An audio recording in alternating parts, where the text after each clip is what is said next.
Welcome into the Sports Lounge. Sean, how are you doing today? I'm fantastic with the GB win last night. I mean, this is gonna air on Friday, but Monday night Yep. with the big win. Feeling good this morning on who we have in the Yeah, studio. it's an So exciting day here in the yeah, Sports Lounge on WFRV Plus. Our guest needs no introduction, but I'll give him an introduction anyways. Uh, our coach brings a unique perspective to the game of basketball, from playing at the highest levels to analyzing the game nationally to now leading a Division One program right here in Green Bay. He's a head men's basketball coach of UW Green Bay, a longtime voice in sports media, and someone who's bringing new energy and vision to the Phoenix program. Coach Gottlieb joins us in the Sports Lounge. Coach, thanks for being here today. Nice to have you. It's great to be here. Awesome. So let's get right into it. Big I-43 rivalry game last night against UW Milwaukee. A battle. You guys had a lead, in the first half, and UW Milwaukee battled back a little bit, but you guys kept your composure and were able to pull off, a really big conference win. So I just want to talk about the rivalry a little bit and kind of what that crowd meant and what the energy meant in the building, and how that contributed to the outcome. Well, there's a lot to it. I mean, first, obviously, UWM. I was born in Columbia Hospital, Whitefish Bay. My dad was the head coach. I was a Panther backer. I think I went to my first game when I was a couple months old. Actually, a month and a half old, I think my mom said. In year one, then year two on, I was there all the time. And what is it called? Is it the Klatschi Center? Klatschi Center. Yeah, my dad opened that. My dad was there when that building opened. So that's how old I am. If you want to know how old I am, that's you can trace it. But it was great. I mean, look, there's no hiding it. We got pushed around last year. We were really young, and we tried to play kind of smaller and spread people out. And this league is brutally physical. And what's interesting is that I credit Bart. I mean, he found something there last night or on Monday night, where they went to a much more shooting heavy lineup, and they'd struggled to shoot the ball all year long. Mm-hmm. And I'm there 10 of 22 from three, and they're like, Coach, that wasn't in the scouting report. And their point guard was a very good shooter in junior college basketball. We knew that. Shot 39% from three, but he'd been shooting mid 20s this year, and jumps up, knocks them down from deep. So, but the big thing for our group is that we've done it both ways. We've come from behind, especially in the Virgin Islands when we had some we were trailing by big deficits, and we've chopped those down and stayed together. And we've had some big leads. Robert Morris, we lost, had a big one with Santa Barbara, and we hung on to win, had a big one against Milwaukee, hung on to win. We're finding ways to win games. But before we even get to that and the rivalry, look, we're a good basketball team. yeah. I think we've done a good job of building a better basketball program.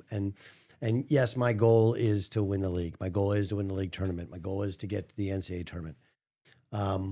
But there's a lot of different ways in which people want to do this thing.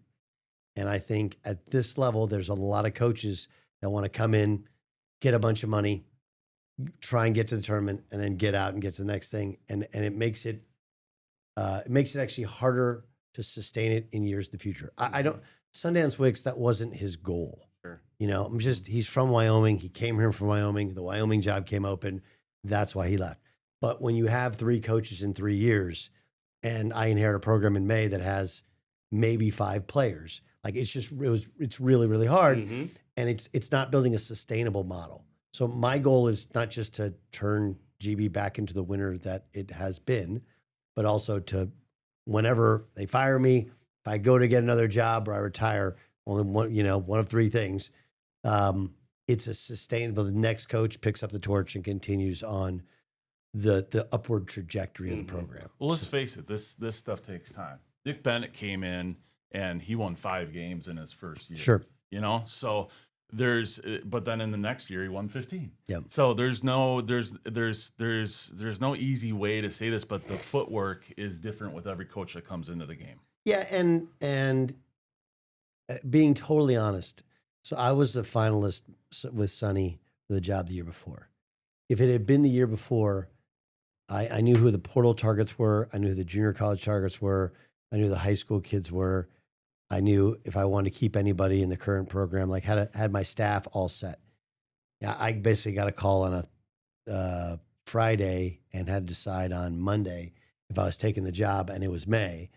And if I could do it again, I probably would have hired one of the, somebody from one of the Michigan D2 programs to bring several players over so that you have some cohesion. Mm-hmm. So you have no cohesion, man, it's hard. It's just really hard. And you look at our league this year, and, Cleveland State was awesome last year. He leaves, he goes to North Texas to hire a new coach who comes from Missouri. They did a really good job in Missouri. Did a good job at Cleveland State when they were there previously, and they're struggling. IU Indy, he got the job late. They have a plan. I think they'll be good eventually. So I'm not making excuses for our performance. I'm just telling people the reality of it. Plus, we had the nation's leading scorer. He's an amazing player. Mm-hmm. One of the best scorers in college basketball. Broke his ankle. So we had everything go wrong. So then we circle back to your first question, is what's it like last night? Unbelievably rewarding. Unbelievably rewarding. Mm-hmm. That it's not just that we won, it's that we were ready to go and the guys weren't intimidated by Milwaukee. I thought last year they intimidated us. They weren't intimidated. They were ready to play. We were the aggressor. They were kind of on their heels to start the game. That's a gigantic step for us. And was the crowd perfect? No, but the 1,900 that were there were into it. And the whole goal is entertain people, give them a great game, show them the growth of kids, show them a cohesive team, something you can be proud of. And then next time, bring a friend. Right. And then next time, they bring a friend, and then they bring a friend. And at some point, we'll get back to the Brown County days where, it's 4,000 seats. Let's put 4,000 butts in those seats. Because if you do, we're not going to lose. Right. We're just not. I mean, you watch the women. We have the only women's program that draws in the league. Now, they're very good, and Kayla does an amazing job. But, in the Cleveland State game, I mean, you could just see Cleveland State kind of shake under the pressure of a crowd. It lifts you up when you're a player. Mm-hmm. I know from personal experience. And it makes it more difficult when you're an opposing player. So it was rewarding to beat Milwaukee. I have respect for Bart. Obviously, there's a history there with the two programs. There's a history there for me personally. And stylistically, they play the style of basketball that's given us fits, right? Where you play really fast and you go play second shot basketball. That's given us a lot of problems. So to win that game was massive. I heard, in your press conference yesterday, you were talking about rivalries and scheduling and things like that. But the Horizon League overall, there are a lot of natural rivalries just geographically. And they're only geographic rivalries. They're not really natural rivalries. That's the honest truth. My question is, when I was back in my day, it was always kind of referred to as like sleeping giants, right? These schools in these big markets that could really capture the community. Yep. And I think Green Bay is starting to do that. I think Green Bay is a sleeping giant. I do. I've said it, and it's like I'm not in any way trying to, like, we're not good enough to sit there and go like, oh, we don't need the Horizon League. But the point is that I believe we should get to the point on the basketball side in which we're the school that people go, yeah, they might want to get out of that league if it doesn't get better. Mm-hmm. And the reason is people give a crap here. Like, we beat Fort Wayne. Fort Wayne's been a good program. They play a fun style. They have guards. They get after it. There's like 500 people at their games. Yeah. Right. And they're good. And they don't have you can't, if you're a fan, you can't go, well, they were bad last year. Like, no, they weren't. They've been good. Yeah. I think you look at, there's so many commuter schools in this league. Mm-hmm. It makes it difficult. Robert Morris is not. Robert Morris is a great facility, private school. And for the playoff game last year, they had a sold out crowd. It was great. But for the most part, nobody cares. In Green Bay, if you're not watching the Packers, I cannot tell you the percentage would have to be in the 90% of people when they find out that I'm the GB coach. They're just like, my favorite moments when I was a kid was I used to go to Brown County with my dad. Yep. and watch the Phoenix play. Yeah, I think we're both Season in that t- boat. season Yep. tickets. Everybody says it. Yep. Yeah. Right? Yeah. So there's a tie to it. Like, there's not that in Cincinnati with NKU basketball. I'm not trying to take away from their program. Their arena is beautiful. Mm-hmm. It's really, really nice. But it's a commuter school that's trying desperately to get. They don't have that emotional attachment that Green Bay has to sports and to GB basketball. And so, yeah, I agree with you.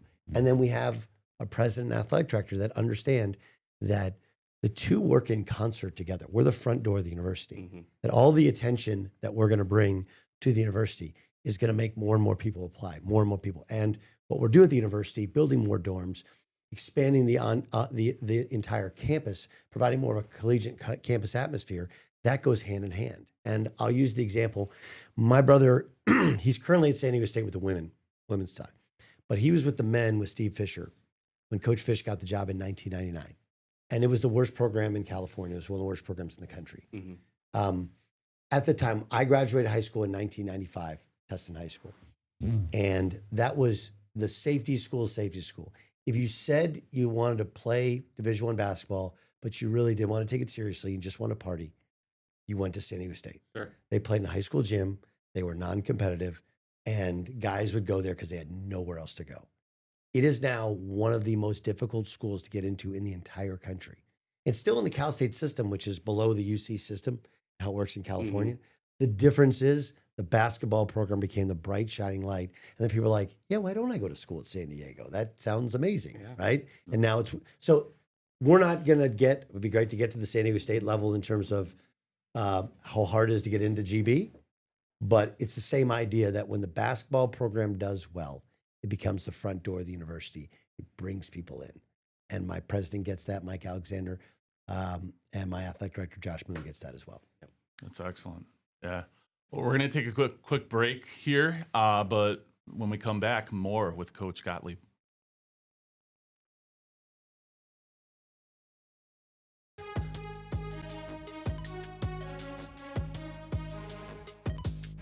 All right, welcome back to the Sports Lounge. I am Sean Kornuski, and in the studio today we have Coach Doug Gottlieb from the UWGB men's basketball team. Thank you, Doug, for being here. We want to talk a little bit about your players right now with the Monday night game against Milwaukee. You know, we talked about the players that have grit. Rudy, unfortunately, fouled out, but he did it within good reason. Let's talk a little bit about Rudy. He did? No, he didn't. I know. No, he didn't. Don't let him off the hook. I know you guys had him on, and you're trying to kiss his ass. Don't kiss his ass. Okay? He committed one of the dumbest fouls in the history of college basketball. And here's the crazy part. It's not the first time he did the same thing against Yale. Yeah. So he has 2 fouls in the first half. He's the straw that stirs the drink, right? Yeah. So he got 2 fouls on bad reach-ins that he doesn't need to do. Yeah. And I did text him. My dad used to tell me, I'd never forget. I was at Notre Dame as a freshman, and I was supposed to be the starting point guard. And the first exhibition game I barely played. I was just, you know, when you're a freshman, you think you're a lot better, and you get into practice like, oh my God, these guys are really good. Right. Yeah. So the second exhibition game, we played like athletes in action, and I played, I don't know, I want to say like 12 minutes, but I got like 4 fouls. My dad pulled me aside after the game and goes, hey, if you don't get your first, you can't get your second. And it's just the idea. It doesn't mean that you aren't aggressive, but just be smart and not get your first. So he has 2 fouls, and we want him to Oreo screen. So an Oreo screen is exactly kind of what you think of as you're smushing somebody. So when the defender is topsiding you, not letting you get the ball, but they're kind of hooking you and not letting you go back door, which is what Milwaukee was doing. We teach them to go Oreo screen. Just go screen your man into the other man, and it's like smush your own guy, right? Nobody can help. Yeah. Marcus Hall got a bucket in the first half, turned the corner. He was trying to get him another one. And so instead of just doing that, you know, the defender resisted, so he just 2-hand shoved him. Like, dude, what are you doing? And then fouling out. We were up 3. We wanted to foul. Yeah. But the call was not for him to make the. And he's like, well, there's nobody up here. Like, well, Justin Allen was. We practice these things. Yeah. It's honest to God. Do you guys have kids? Yeah. Many. I use this line on my radio show for years, which is people want to know why coaches are so bizarre and kind of crazy, right? It's because I have 3 children. Imagine you have 15, and then they change out every year. So you're constantly have to repeat things that you said, and they still don't do them. It gets frustrating. Right? It gets frustrating. Think about how frustrated you are at your kid. Yeah. Like like my son, Hayes, he's my everything, right? He's my one boy. I love him. But dude has he leaves him and my daughter Harper, they'll just leave snack stuff wherever. And then Hayes, he just leaves clothes wherever. Like you can follow, if he ever gets lost in the forest. That's not just you. Right. That's not just you, Doug. Right? You're just a normal guy like us. So my thing is like, I don't know how many times like, dude, there's or they'll be clothes right next to the laundry hamper, just put it right there, right? Yeah. So multiply that by 5 and you're like, oh gosh. But Rudy's an unbelievable worker. Yeah. He's having a great season. 80 assists, 22 turnovers. That's nearly a 4-to-1 assist to turnover ratio. That is spectacular. That's like top 5 in the country. And we were talking about, with Marcus Hall when he was in the studio, talking about how, he's got to really take over a pretty big role next year when he steps in, and the steps that he's taking. What kind of steps are you seeing Marcus Hall take right now to get better? Well, Marcus kind of struggled with the leadership aspect of it, where he was kind of he. Sometimes you think you have to lead. That means you have to take every big shot. Like that's not who Marcus is. Right. So when we won in the Virgin Islands, he was hurt. He sprained his ankle, and I think he kind of stressed about it. Like, oh, do they not need me? Like, of course we need you, Marcus. Like, relax. So he puts a lot of internal pressure on him and on himself. Everybody respects him. He's close to Rudy in that Rudy goes hard in every drill. And he has snap knowledge of anything that we do, we try and do. He asks good questions. He picks up guys when they're down. Like he gets all those aspects of it. Is he Rudy yet? Like, no. And it's hard when you're not a point guard to do that. But Marcus will be ready for next year. And then, CJ O'Hara has taken such a massive jump from year 1 to year 2. Yeah. And the thing I take pride in is, all of the finishing stuff is like I'm a fanatic about a couple of things, and one is finishing off of 2 feet and having and the ability to use the pivot and how they kind of change some of how they view the travel rules, and he's a master at it. And then he's our best on-ball defender by a good amount. Plus 19 points last night. Yeah. So, and he had the big tip in. He's a very good offensive rebounder. So, those 3 as returners, they're outstanding. Great young men, good leaders. And, Marcus and all 3 of them are stepping into new roles this year. Rudy's been asked to score more. He's done that. Marcus has been asked to lead more. He's done that. CJ is playing, 3 times as much, and he's leading as well. And then you have Justin Allen. Justin Allen's coming into his own right now. Yeah, so Justin, we knew he could really score. He averaged 26 a game at Carnegie Mellon. And he had a midfoot sprain that kept him out most of the summer and early in the fall. We were really cautious about bringing him back.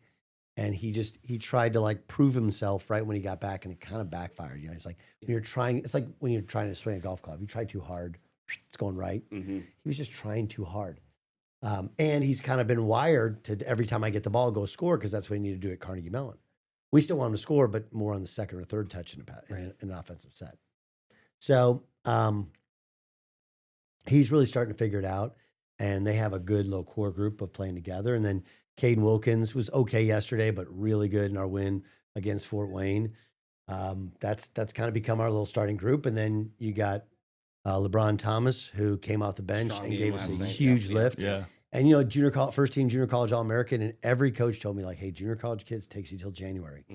And you know what? January's here, and he's way better. Same thing with Ramel Bethea. I thought he changed the game for us, putting him on Jovanovic. He's 6'9" with a 7'4" wingspan and great shot blocking timing. Like, it's hard to score over that guy. Right. And tonight, we'll play IU Indy, and he'll guard their center, who's like their point center, and he like one man zone on that make him score over the top, and you can't score on him. He's incredible that way. So it's starting to come together. We got some minutes out of Rob Stroud, who can really score.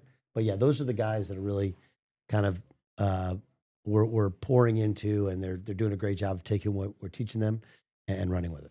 Well, you're doing fantastic, Coach. I mean, this is off to a great 500 right now, and we're just going to climb from there. We're going to take a quick break again, but then Adam will bring us back when we return.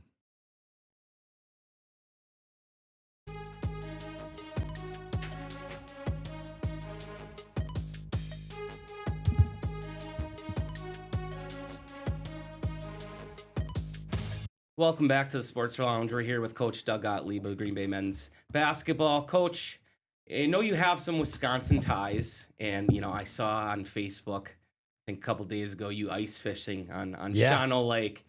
How much are you loving Wisconsin? How much do you feel connected to the people in this community?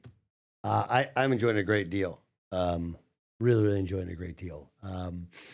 My first day in town, Scott Perry met Josh Boone and I for dinner over at what's the place Aaron Rodgers used to love? Chives. Chives. Yeah. So we're in the Shout back out room at Chives Chives, in Swamico. and I didn't know that Scott, he and his wife Kelly owned Malott Distributors, which is right around the corner from here. But they become dear, dear friends. And I'm like, last year they were in a duplex because they were redoing their house. And my dog was a puppy, and they have 2 dogs. And so they were like my dog sitters while we're on the road, and that's how in like our families have become.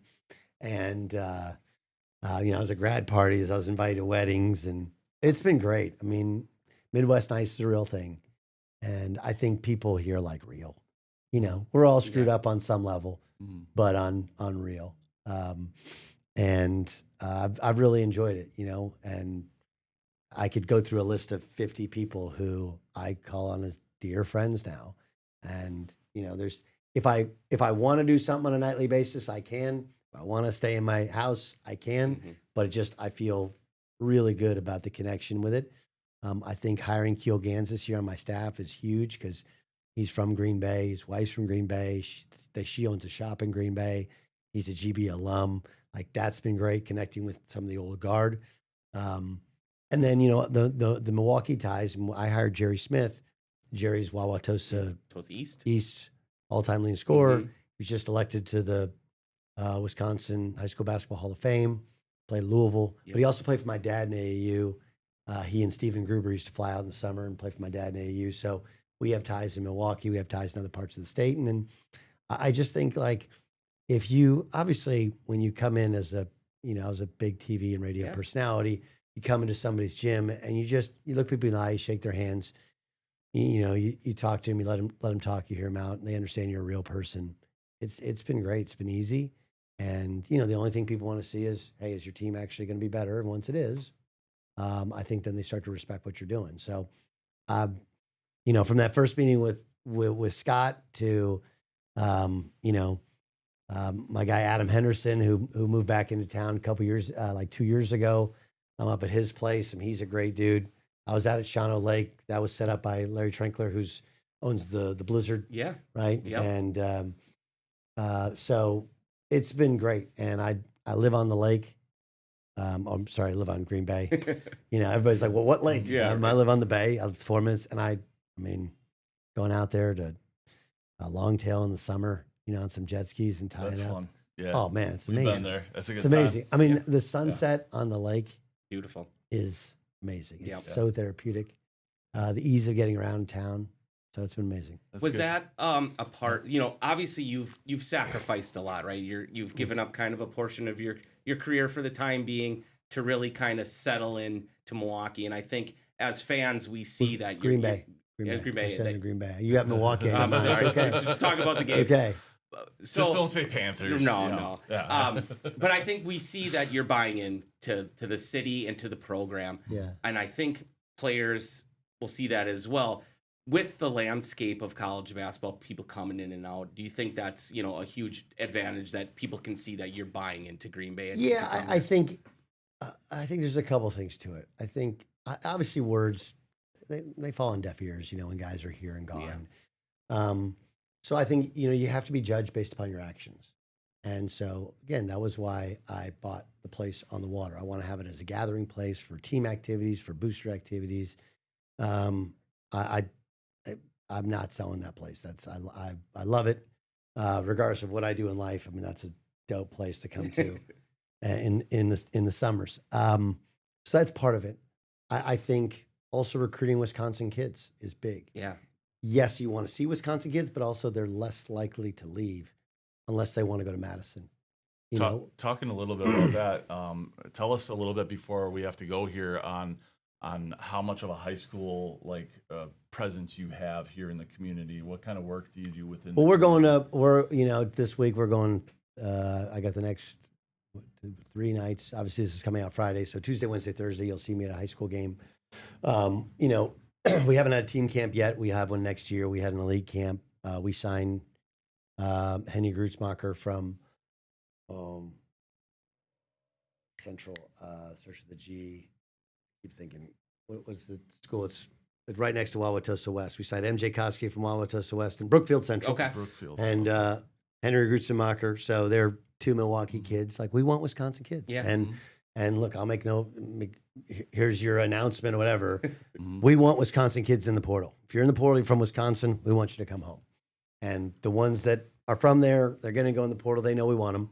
And we're going to do everything we can. And what attracts kids, what attracts players in the portal is money, sure. But we think Wisconsin kids want to come play home, but they want to go and play in a great environment. And so that's why if you want to see it keep getting better, get somebody to show up, because that resonates with kids. We play a style of basketball they're all going to want to play. We spread your way out. If you can shoot, we let you shoot. We run cool actions. I have a really good staff. We work with you. We get better. We got all the facilities you need. We feed them great. We take care of them. That we leave no stone unturned in terms of being meticulous about the overall care for the student athlete. But the thing that they want is they want to play. They want to get a little scratch from it. And then they want to play in a cool environment. So fill up the crest, and that will only help us get more and more Wisconsin kids to come back. Sounds great. Yeah. Do we have one more question, or one more question we can get into? And I'll let you kind of take it away with that one. So is there a difference between Coach Gottlieb and Doug Gottlieb, the person? And how do you balance, how do you separate the two? It's a great question.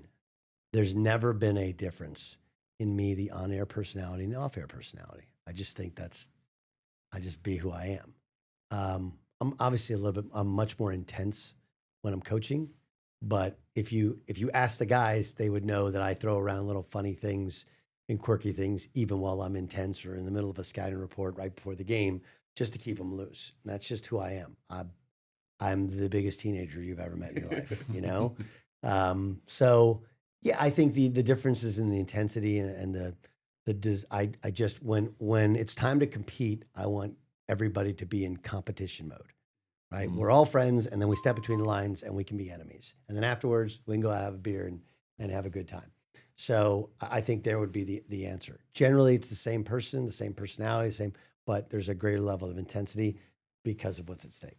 Awesome. Well, Coach, I wish you the best of luck for the rest of the season. Thanks. I'm going to be there on the sidelines watching you as much as I can, along with the girls. Well, you're the good luck charm here with the pregame talk. I try. Kari has told me that I was the loudest one on the sidelines. That's no surprise. So, that's no surprise. That's to not me. a surprise for me. So. Well, Coach Gottlieb, thanks so much for joining us. For Sean Kornowski, I'm Adam Engels. See you next time on the Sports Lounge on WFRV Plus. Great. Awesome. All right, guys. Thanks. Thank you so much. Yeah. Appreciate it.